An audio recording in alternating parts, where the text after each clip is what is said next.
Mikoy nagulat sa sinabi ni Krista, hindi ito makapaniwala sa narinig.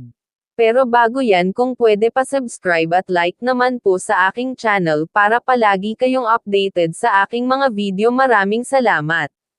At wag po natin kalimutan suportahan ang ama ng Kalingap na si Kuya Val at anak na si Rab.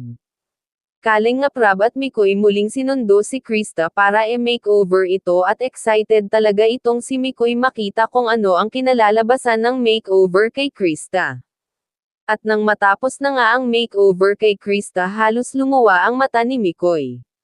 Gandang-ganda ito kay Krista at halos hindi niya ito makilala, banat na banat ang buhok at planchado. Kaya itong si Mikoy ay ayaw matanggal ang tingin kay Krista. Maganda yung mood ko ngayon. Baka Tumingin ka sa mga mata ko. Baka Tumingin ka sa mga mata ko. Mukha ba ako nabibiro? konti. Ito. Baka nakakalimutan mo yung rules. Bawal may love, di ba? Bawal may love. Palaging ganyan na lang ba yung sasabihin mo? Kasi yun yung rules natin, di ba? Bakit pinangawa Diba? ko na yan? Kasi, nung ginawa natin yung rules na yun, nag-agree ka. So, panindigan mo yun. Sa bagay, baka ngayon lang naman itong nararamdaman ko. Baka sa sumunod na araw, sa makalawa, wala na.